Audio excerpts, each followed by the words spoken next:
कि ବର୍ଣ୍ଣାঢ୍ୟ ଥିବ ସେ ଦୃଶ୍ୟ 3000 ବର୍ଷ ତଳେ ଯେବେ କଳିଙ୍ଗର ଶହ ଶହ ବିଶାଳ ବୈତ ମହାସାଗରର ଶୋଭାବର୍ଦ୍ଧନ କରୁଥିବେ।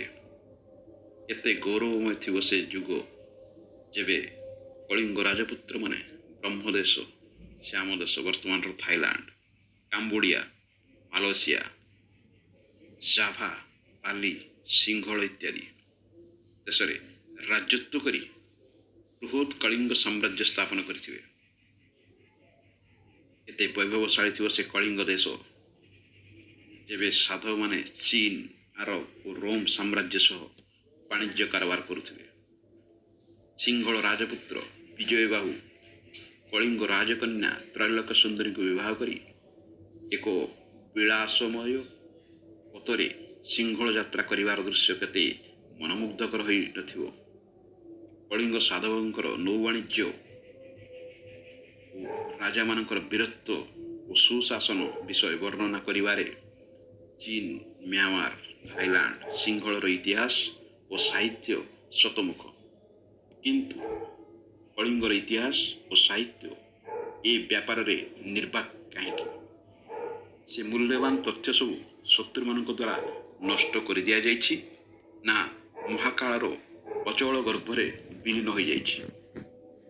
ବାରମ୍ବାର ରାଜନୈତିକ ଝଡ଼ସଞ୍ଜା ତଥା ପ୍ରାକୃତିକ ବିପର୍ଯ୍ୟୟର ତାଡ଼ନାରେ ହୀନବଳ ହୋଇପଡ଼ିଥିବା ଏ ଜାତି କିନ୍ତୁ ତାର ଇତିହାସକୁ ସାଇତି ରଖିଛି ଲୋକକଥା ଭିତରେ ଯତ୍ନରେ। ଏମିତି ଏକ ମୂଲ୍ୟବାନ ଲୋକକଥା ହେଉଛି ପୁରୁଣା ସୁନ୍ଦରୀ କଥା, ଯହିଁରେ କଳିଙ୍ଗ ନୌବାଣିଜ୍ୟର ଓ ସମକାଳୀନ ସାମାଜିକ ଜୀବନ ବିଷୟରେ ବିସ୍ତୃତ ବିବରଣ ରହିଛି। ଯଦିଓ କଥାଟିର ଅନେକ ସ୍ଥାନରେ କବିର କଳ୍ପନା ପ୍ରସ୍ତୁତ ଅତିରଞ୍ଜିତ ପାରିହୁଏ, ଏହା ବାସ୍ତବତାର ଗର୍ଭରୁ ମଧ୍ୟ ଜାତ ହୋଇଥାଇପାରେ। ଆମେ କେବଳ ବାସ୍ତବ ମନେ ହେଉଥିବା ତଥ୍ୟ ଉପରେ ଆଲୋକପାତ କରିବା। ତତ୍କାଳୀନ କଳିଙ୍ଗ ଦେଶ ଅନେକ ଛୋଟ ଛୋଟ ରାଜ୍ୟରେ ବିଭକ୍ତ ଥିଲା। ରାଜ୍ୟଗୁଡ଼ିକ ମୁଖ୍ୟତଃ ବୈଶ୍ୟ ବା ସାଧବମାନ ରାଜ୍ୟଗୁଡ଼ିକର ରାଜଧାନୀ ସୁନାପ୍ୟା ଚିରସ୍ରୋତା ନଦୀ କୂଳରେ ତିଆରି ହୋଇଥିଲା। ସାଧବ ରାଜାମାନେ ତାଙ୍କ ରାଜ୍ୟରେ ବିଭିନ୍ନ ଜାତିର ଲୋକଙ୍କ ପାଇଁ ବସ୍ତିର ବ୍ୟବସ୍ଥା କରିବା ସହିତ ନଦୀ ତଟଗୁଡ଼ିକରେ ବଜାର, ଗମନାଗମନ ସୁବିଧା ପାଇଁ ରାସ୍ତାଘାଟ, ବାମ୍ଫି, ପୋଖରୀ ନିର୍ମାଣ କରୁଥିଲେ। ନିଜ ରାଜ୍ୟର ସୁରକ୍ଷା, ଜଳଯାତ୍ରା ସମୟରେ ଜଳଦସ୍ୟୁଙ୍କ କବଳରୁ ନିଜ ବୈତଗୁଡ଼ିକ ତଥା ଦୂର ବିଦେଶରେ ବାଣିଜ୍ୟ କାରବାର କରିବା ସମୟରେ ନିଜର ଓ ଧନ ସମ୍ପଦର ସୁରକ୍ଷା ପାଇଁ ସୈନ୍ୟବାହିନୀ ନିଯୁକ୍ତ କରିଥିଲେ। ଗ୍ରାମେ ଗ୍ରାମେ ଚାଟଶାଳୀ ବସାଇ ଅତି ଛୋଟ ବୟସରୁ ପିଲାଙ୍କୁ ଶିକ୍ଷା ଦିଆଯାଉଥିଲା। ଅବଧାବମାନେ ଗଣିତ, ସାହିତ୍ୟ, ଭୂଗୋଳ, ଇତିହାସ ଜ୍ଞାନ ଦେବା ସହ ଛାତ୍ରମାନଙ୍କୁ ଚରିତ୍ରବାନ ତଥା ସାହସୀ ବୀର ହେବା ପାଇଁ ଶିକ୍ଷା ଦେଉଥିଲେ। ଉଚ୍ଚକୂଳ ସମ୍ଭୂତା ମହିଳାମାନେ ମଧ୍ୟ ଶିକ୍ଷିତା ଥିଲେ, କାରଣ ସାଧବମାନେ ନୌବାଣିଜ୍ୟ ପାଇଁ ମାସ ମାସ ଏପରିକି ବର୍ଷ ବର୍ଷ ଧରି ରାଜ୍ୟରେ ଅନୁପସ୍ଥିତ ରହୁଥିବାରୁ ମହିଳାମାନେ ଶାସନ ବ୍ୟବସ୍ଥା ବୁଝିବା, ହିସାବ କିତାବ ରଖିବା, ଦୂର ବିଦେଶରେ ଥିବା ନିଜର ପ୍ରିୟଜନମାନଙ୍କ ନିକଟକୁ ସମ୍ବାଦ ଦିଆନିଆ କାମ କରୁଥିଲେ। କିନ୍ତୁ ପ୍ରଭାବଶାଳୀ କ୍ଷମତାନ୍ଧ ସ୍ୱାର୍ଥପର ମହିଳାମାନେ ଦୀର୍ଘକାଳ ପୁରୁଷମାନଙ୍କ ଅନୁପସ୍ଥିତିରେ ସୁଯୋଗ ନେଇ ସୌତୁଣୀ, ଯା, ନଣନ୍ଦ ଇତ୍ୟାଦିଙ୍କୁ ମରଣାନ୍ତକ ଅତ୍ୟାଚାର କରୁଥିଲେ। ପୁରୁଣା ସୁନ୍ଦରୀ କଥାର ନାୟକ ଧନେଶ୍ୱର ସାଧବଙ୍କ ଉଆସର ବର୍ଣ୍ଣନାରୁ ସାଧବମାନଙ୍କ ଆଡ଼ମ୍ବରପୂର୍ଣ୍ଣ ଜୀବନ ଆଭାସ ମିଳେ। ତାଙ୍କ ଉଆସର ଲମ୍ବ 4 ଯୋଜନ ଥିଲା। ସେଥିରେ ଶତାଧିକ କୋଠରୀ ବିଶିଷ୍ଟ ମହଲା ଥିଲା। କୋଠରୀଗୁଡ଼ିକରେ ଚନ୍ଦନ କାଠର ରୁଅ, ଶ୍ରେଣୀ, ମୁକ୍ତାର ଝୁମ୍ପାଯୁକ୍ତ ପ୍ରବାଳର ସ୍ତମ୍ଭ, ତମ୍ବାର କବାଟ, ଗଜଦନ୍ତ ପଲଙ୍କ ଏବଂ ଅନେକ ଦାମୀ ଆସବାବପତ୍ର ରହିଥିଲା। ବିଶାଳ ଓଟ, ଘୋଡ଼ା ଓ ହାତୀଶାଳ ଥିଲା। ଶତାଧିକ ଦାସଦାସୀ ଏବଂ ସୈନ୍ୟ ସାମନ୍ତଙ୍କ ପାଇଁ ନଗର ଭିତରେ ରହିବାର ବ୍ୟବସ୍ଥା ଥିଲା। ସାଧବ ପତ୍ନୀ ଓ କନ୍ୟାମାନେ ମୂଲ୍ୟବାନ ପାଟବସ୍ତ୍ର ଓ ରତ୍ନାଳଙ୍କାରରେ ମଣ୍ଡିତ ହୋଇ ରହୁଥିଲେ। ନଗର ଚାରିପଟେ ସୁଦୃଢ଼ ସୁଉଚ୍ଚ ପାଚେରୀ ରହିଥିଲା। ଯାହାର ଯେତେ ଅଧିକ ବୈତ ସେ ସେତେ ଧନୀ ବିବେଚିତ ହେଉଥିଲା।